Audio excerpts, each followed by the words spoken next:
Hello guys. तो आज के इस वीडियो में मैं आपको बताऊंगी कि टीसीएस एनक्यूटी के एग्ज़ाम के लिए कैसे प्रिपेयर करना है। देखो, एग्ज़ाम आपका 18-19 फरवरी 2021 को होगा, तो आपके पास ठीक ठाक टाइम है प्रिपरेशन करने के लिए। और मैं अपने पास्ट एक्सपीरियंस से आपको बताने वाली हूँ कि कैसे एग्ज़ाम ओरिएंटेड पढ़ाई करनी है, अननेसेसरी चीज़ को छोड़कर कैसे आप प्रिपेयर कर सकते हो ताकि आप टीसीएस एनक्यूटी के टॉपर्स में आ सको। तो वीडियो को स्टार्ट करने से पहले एक रिक्वेस्ट है, प्लीज़ सबके साथ ये वीडियो ज़रूर शेयर करना और अंत तक वीडियो को ज़रूर देखना। तो देखो, ये रहा मेरा स्कोर कार्ड। मैंने अक्टूबर 2020 में टीसीएस एनक्यूटी का एग्ज़ाम दिया था और I was among TCS Ninja toppers. आप देख सकते हो मेरे मार्क्स 1800 टोटल मार्क्स में मैंने 1550 स्कोर किए थे। तो चलो, मैं आपको पहले तो ये बताऊंगी कि कैसे आपको जो पहला एग्ज़ाम होगा ना, उसको कैसे आपको क्वालिफाई करना और कैसे अच्छा मार्क्स लाना है कम टाइम में। तो सबसे पहले हम बात कर लेंगे पैटर्न की, क्या क्या एग्जाम में आने वाला है। देखो, ये आईटी इंडस्ट्री के लिए। तो देखो, यहाँ पे सबसे पहले आपको टोटल 92 क्वेश्चंस रहेंगे, 180 मिनट्स रहेगा। आपके पेपर में दो टाइप के सेक्शन होंगे। पहला सेक्शन मैंडेटरी होगा सबके लिए और जो दूसरा सेक्शन होगा वो सब्जेक्ट एनक्यूटी होगा। अगर आप आईटी फर्म के लिए भरना चाहते हो तो आपको कोडिंग, प्रोग्रामिंग, लॉजिक वगैरह आएगा। अब देखो, मैंडेटरी सब्जेक्ट में एप्टीट्यूड है, जिसको न्यूमेरिकल एबिलिटी भी कहते हैं। 26 क्वेश्चन होगा, 40 मिनट्स रहेंगे। दूसरा है वर्बल एबिलिटी, जिसमें इंग्लिश आता है, ग्रामर वगैरह आता है। इसमें 24 क्वेश्चन रहेंगे और 30 मिनट्स रहेगा। और लास्ट है reasoning ability, 30 question and 50 minutes. और जो सब्जेक्ट एनक्यूटी है, उसमें आपको जो भी आपका टेक्निकल फील्ड है ना, लैंग्वेजेस वगैरह हो गया, डीएसए वगैरह हो गया, प्रोग्रामिंग, लॉजिक, उससे 10 क्वेश्चन रहेंगे, 15 मिनट का टाइम रहेगा आपको। और कोडिंग का एक सेक्शन रहेगा जिसमें 2 क्वेश्चन रहेंगे। पहला जो कोडिंग रहेगा, पहला क्वेश्चन रहेगा, उसके लिए आपको 15 मिनट मिलेगा और जो दूसरा क्वेश्चन रहेगा उसके लिए आपको रेस्ट 30 मिनट्स मिलेंगे, तो टोटल 45 मिनट। अब चलो देखते हैं कि इसके लिए प्रिपेयर कैसे करना है। एप्टीट्यूड सेक्शन में आ जाओ। अगर आपने पहले से एप्टीट्यूड की पढ़ाई कर रखी है, बस आपको सिंपली रिवीजन की ज़रूरत है, तो वेल एंड गुड। लेकिन अगर आप चाहते हो कि कम टाइम में आप ज़्यादा स्कोर कैसे करो, कौन कौन से टॉपिक कवर करने चाहिए कि आप कम टाइम में अच्छा आउटपुट निकाल पाओ, पहले तो आपको क्या करना है, परम्यूटेशन कॉम्बिनेशन पढ़ना है। बहुत इंपॉर्टेंट है क्योंकि इसी के बेस पे आप प्रोबेबिलिटी कर पाओगे। तो मैं आपको सजेस्ट करूंगी कि YouTube में कुछ अच्छे अच्छे वीडियोस आप सेलेक्ट करो, टॉपिक वाइज सेलेक्ट करो। अगर आपको किसी एक चैनल से समझ में नहीं आ रहा तो आप दूसरे चैनल को प्रेफर कर सकते हो। बहुत डीप में जाने की जरूरत नहीं है। ऐसा नहीं है कि आईआईटी जेईई की तैयारी कर रहे हैं तो वैसा पढ़े, बस नॉर्मली फॉर्मूलाज वगैरह और जैसे सिलेक्शन का हो गया, अरेंजमेंट के क्वेश्चन हो गए, ठीक है, इस टाइप के एक एक क्वेश्चन करते जाओ, एक एक एटलीस्ट सबके एग्जाम्पल्स करते जाओ तो बहुत बेटर होगा। दूसरा है प्रोबेबिलिटी। अब प्रोबेबिलिटी बहुत इंपॉर्टेंट है। प्रोबेबिलिटी के बहुत सारे क्वेश्चन आपको देखने के लिए मिलेंगे एग्जाम में। 3-4 क्वेश्चन तो रहेगा, मेरे टाइम में 4 क्वेश्चन थे। प्रोबेबिलिटी में हर एक टाइप के क्वेश्चन कर लो, मतलब बहुत टाइप के क्वेश्चन होते हैं, जैसे कार्ड वाले क्वेश्चन हो गए, फिर आपका मतलब डाइस थ्रो हो गया, कॉइन वाला क्वेश्चन हो गया। तो अलग अलग टाइप के क्वेश्चन होते हैं। सारे टाइप के क्वेश्चन ना एक एक क्वेश्चन एटलीस्ट कर लो, एक एक एग्जाम्पल कर लो, तो आपका प्रोबेबिलिटी ना क्लियर हो जाएगा। इतना करने के बाद आपको टाइम एंड वर्क करना है। अब टाइम एंड वर्क में ना देखो, 2 टाइप के होते हैं। एक तो होता है आपका वुमेन, मैन, चाइल्ड, बॉय, ऐसा टाइप वाला, और एक होता है पाइप एंड सिस्टर्न वाला। तो आपको दोनों टाइप के क्वेश्चन करने हैं। और उसके बाद है टाइम एंड डिस्टेंस, जिसमें स्पीड हो गया, वेलोसिटी, ये सब से रिलेटेड। और उसके बाद है एवरेज। एवरेज बहुत इंपॉर्टेंट चैप्टर है, एवरेज से क्वेश्चन पक्का बनेगा। ये आपका एक सेट हो गया, इतना आपको करना ही। उसके बाद जब ये परसेंटेज एंड फ्रैक्शन पढ़ोगे तो इसी से रिलेटेड इसका एप्लीकेशन ये सारे पेपर में आएगा। तो परसेंटेज एंड फ्रैक्शन करना जरूरी है। अगर आपको डायरेक्टली वैल्यूज याद हो जाते हैं ना तो बहुत ही अच्छी बात है, लेकिन इसके लिए प्रैक्टिस चाहिए। अभी अगर आप स्टार्ट करते हो पढ़ना तो थोड़ा मुश्किल होगा, बट परसेंटेज एंड फ्रैक्शन जरूर कर लेना। और ये छोटा चैप्टर है, ऐसा नहीं है कि बहुत ज्यादा डीप में करना है आपको थोड़ी थोड़ी चीजें सीखनी है कि फ्रैक्शन को परसेंटेज में कैसे कन्वर्ट कर सकते हैं। जैसे अगर आपको कोई कैलकुलेशन करना है और परसेंटेज में दिया हुआ है, तो आप उसको डायरेक्टली, अगर आपको वैल्यू याद रहेगा या फिर आपको ट्रिक आती है कि तुरंत आप फ्रैक्शन में कन्वर्ट करके कैलकुलेशन कर लोगे, तो इससे आपका टाइम बचेगा। तो अब प्रॉफिट एंड लॉस करना है आपको, बहुत ही इंपॉर्टेंट है। और खासकर मार्क प्राइस वाले क्वेश्चन, जैसे एमपी दिया हुआ है, एमआरपी मतलब मार्क प्राइस दिया हुआ है, उसमें डिस्काउंट लगा हुआ है, तो सेलिंग प्राइस क्या होगा, प्रॉफिट क्या होगा, या कॉस्ट प्राइस निकालने बोलेगा, और सक्सेसिव डिस्काउंट भी पढ़ लेना। उसके बाद है simple interest and compound interest. अभी थोड़ा ट्रिकी टाइप के क्वेश्चन आते हैं, लाइक सिंपली आपको क्वेश्चन नहीं दिया हुआ रहेगा कि रेट ये दिया हुआ, प्रिंसिपल अमाउंट इतना है, टाइम इतना है, सिंपल इंटरेस्ट निकालो, ऐसा नहीं रहेगा, थोड़ा ट्रिकी रहेगा। जैसे आपको सिंपल इंटरेस्ट और कंपाउंड इंटरेस्ट का डिफरेंस बताना रहेगा, आपको एसआई दिया हुआ रहेगा और पूछेगा सीआई निकालने, और आपको सीआई दिया हुआ रहेगा और टाइम दिया हुआ रहेगा, रेट नहीं दिया हुआ रहेगा, तो आपको पूछेगा कि अमाउंट निकालने या प्रिंसिपल अमाउंट। तो इस टाइप के क्वेश्चन ना कर लेना। उसके बाद है नंबर सिस्टम। देखो नंबर सिस्टम बहुत इंपॉर्टेंट है। डिविजिबिलिटी रूल हो गया, फिर प्राइम नंबर हो गया, कंपोजिट नंबर, ये सब से क्वेश्चन बहुत बनते हैं, तो नंबर सिस्टम करना बहुत इंपॉर्टेंट है। फिर है ratio and proportion. Ratio and proportion से एक क्वेश्चन रहेगा, एज के क्वेश्चन, ये भी बहुत इंपॉर्टेंट है। इससे मेरे एग्जाम में 2 क्वेश्चन आए हुए थे, तो ये भी कर लेना एज। तो इतना अगर आप कर लोगे ना तो वेल एंड गुड है। अगर आपने पहले से पढ़ाई की हुई है तो बहुत अच्छी बात है, उसमें कोई दिक्कत नहीं है, आप फिर रिवीजन कर सकते हो। लेकिन अगर आपको कम टाइम में अच्छा स्कोर करना है तो इतने सारे टॉपिक जरूर कर लेना। अब चलो चलते हैं रीजनिंग की तरफ। देखो रीजनिंग में भी वही बोलूंगी, अगर आपने पहले से पढ़ाई करी है तो बहुत अच्छी बात है, सिर्फ आप रिवीजन कर सकते हो। लेकिन अगर आपको कम टाइम में अच्छा स्कोर करना है तो इतने सारे टॉपिक पढ़ लो जो मैं यहाँ बताने वाली हूँ। सबसे पहले सिलोगिज्म बहुत इंपॉर्टेंट है, 5 क्वेश्चन, 4-5 क्वेश्चन तो यहीं से आ जाएंगे, और इसमें भी खासकर नेगेटिव सेंटेंस वाला क्वेश्चन, ठीक है, नेगेटिव सेंटेंस वाला क्वेश्चन जरूर कर लेना। जैसे कि all pen are pencil, no pencil is couch, इस टाइप के क्वेश्चन जरूर कर लेना। उसके बाद है कोडिंग डिकोडिंग। कोडिंग डिकोडिंग भी 2 टाइप के आएंगे।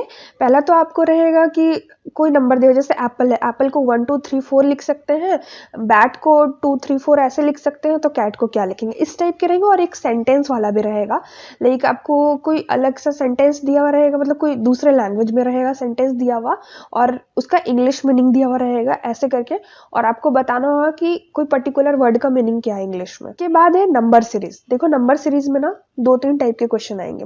पहला तो आएगा आपको आगे का जो भी मिसिंग नंबर है उसको कंप्लीट करना, मतलब नंबर सीरीज को आपको कंप्लीट करना है। या फिर दूसरा रहेगा रॉन्ग नंबर।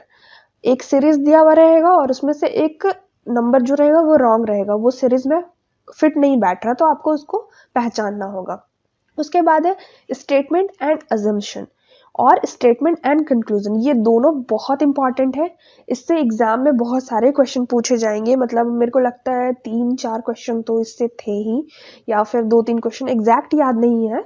तो स्टेटमेंट रहेगा आपको, और आपको उसके अकॉर्डिंग ना आंसर्स एज्यूम करने हैं। जो भी आपको 4 वैल्यू दिया हुआ रहेगा, 4 ऑप्शंस, तो आपको अज्यूम करना रहेगा कि कौन सा इस स्टेटमेंट के अकॉर्डिंग फिट बैठ रहा है। उसके बाद क्या है, सीटिंग अरेंजमेंट के क्वेश्चन जरूर कर लेना, और खासकर इसमें ना सर्कुलर अरेंजमेंट, जैसे सर्कुलर टेबल में लोग बैठे हुए हैं या फिर एक स्क्वायर टेबल में बैठे हुए हैं, इस टाइप के भी क्वेश्चन कर लेना। लीनियर सीटिंग अरेंजमेंट भी कर लेना। इसमें डायरेक्शन सेंस, ये बहुत इंपॉर्टेंट है, इससे क्वेश्चन आएगा ही। अब बात करते हैं डेटा इंटरप्रिटेशन की।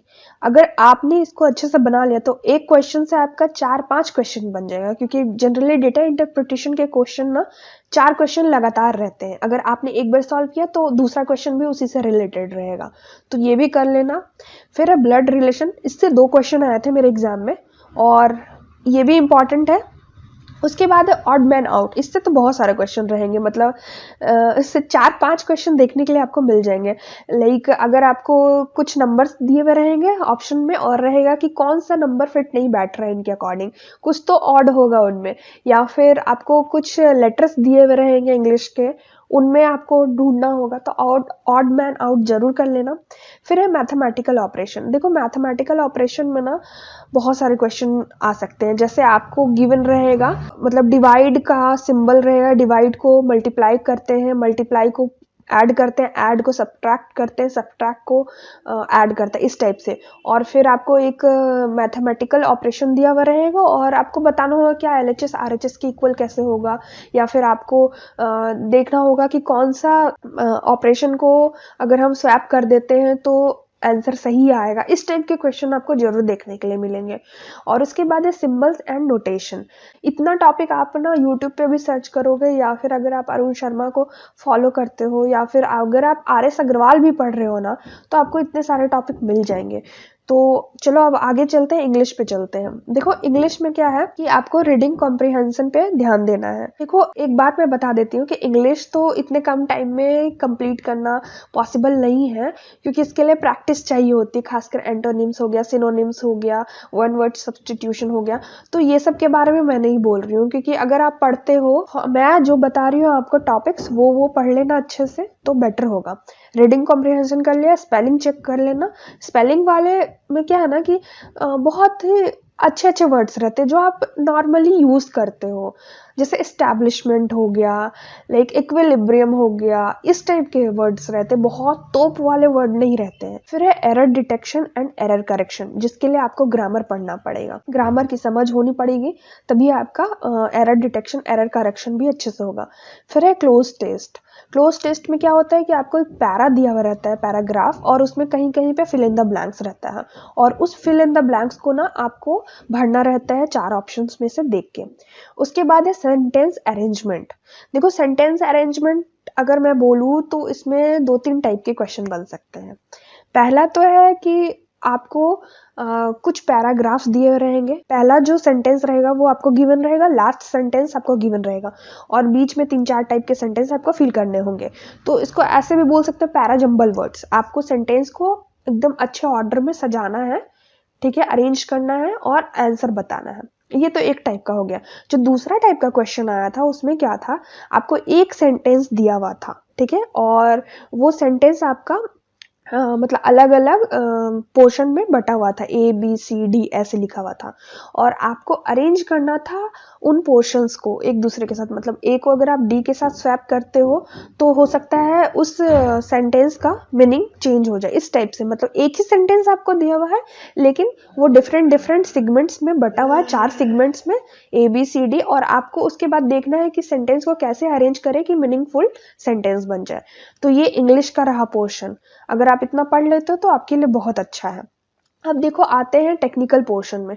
टेक्निकल पोर्शन यानी कि CMCQs भी बोलते हैं, या फिर आप बोल सकते हो प्रोग्रामिंग लॉजिक होता है। तो DSA के क्वेश्चन आते हैं जिसमें ट्री हो गया, एरे हो गया, लिंक लिस्ट हो गया, स्टैक क्यू हो गया, ये सब के क्वेश्चंस रहते हैं। पोस्ट ट्रैवर्सल, प्री ट्रैवर्सल, ये सब क्वेश्चन रहेगा। फिर स्टैक के 1-2 क्वेश्चन आएंगे आपको, तो ये कर लेना।